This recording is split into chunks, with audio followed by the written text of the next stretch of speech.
రామలక్ష్మి సీతాకాంత్‌కి తను దూరమైన తర్వాత శ్రీలత వాళ్ళు బలవంతంగా పెళ్లి చేశారేమో! ఒక కొడుకు కూడా ఉన్నాడేమో! మేము కలిసున్నప్పుడు పిల్లలు పుడితే మగపిల్లాడు పుడితే రామ్ అని, ఆడపిల్ల పుడితే రామలక్ష్మి అనుకున్నాం కదా! అలాగే తన కొడుకు పేరు రామ్ అని పెట్టుకున్నారేమో అని అదే గుర్తు చేసుకుంటూ బాధపడుతూ ఉంటుంది. సరే ఏదైతే ఏమైంది నేను దూరంగా ఉండాలనుకున్నాను. తన క్షేమం కోసమే కదా అనుకోని రియలైజ్ అవుతుందనమాట. అయితే రామలక్ష్మిని ఎప్పుడెప్పుడు చూద్దామా అంటూ సీతాకాంత్ రామ్‌ని హడావిడిగా రెడీ చేసి ప్రోగ్రెస్ కార్డులు ఇస్తున్నారా అంటే టిప్ టాప్‌గా రెడీ అయ్యి చక్కగా రామలక్ష్మి దగ్గరికి వెళ్తాడు స్కూల్‌కి. సడెన్‌గా రామలక్ష్మిని పిలవగానే ఒక్కసారిగా వెనక్కి తిరిగి చూస్తుందనమాట రామలక్ష్మి. "నువ్వు నా రామలక్ష్మివి. కానీ ఎందుకు అబద్ధం చెప్తున్నావు? మైథిలిగా ఎందుకు నటిస్తున్నావు? నువ్వు నా రామలక్ష్మివే కదా!" అంటే "మీకేమన్నా పిచ్చా? ఎందుకు నన్ను ఇరిటేట్ చేస్తున్నారు?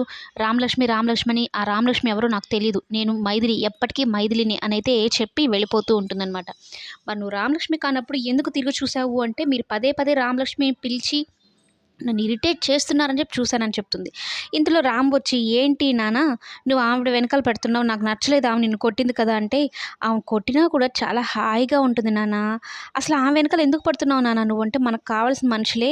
మనకు కావాల్సిన ఆమెలాగా అనిపించింది" అంటే, "రామలక్ష్మి, రామలక్ష్మి అంటున్నావు. ఆమేమో నేను కాదంటుంది. ఏంటి నాన్న ఇదంతా" అంటూ ఉంటే, అంటే రామలక్ష్మి అనే ఒక ఆమె నాకు కావాల్సిన ఆమె. ఆమెలాగా అనిపించేసరికి మాట్లాడేంలా నాన్న అంటే, "లేదు నాన్న నువ్వు ఆమెతో మాట్లాడడం నాకు నచ్చడం లేదు. ఆమె నిన్ను కొట్టింది నాన్న. నేను ఊరుకోను నాన్న" అంటే, "అలా అనకూడదు నాన్న. మనం ఇష్టపడే వాళ్ళు కొట్టినా కూడా చాలా హాయిగా ఉంటుంది నాన్న. ఆ హాయిని నేను అనుభవిస్తున్నాను చూడు" అంటూ చాలా సంతోషపడతాడు. ఈ బుల్‌రాజ్‌కి ఆ విషయం తెలీదు కాబట్టి రామలక్ష్మి మీద కోపం పెంచుకుంటాడు.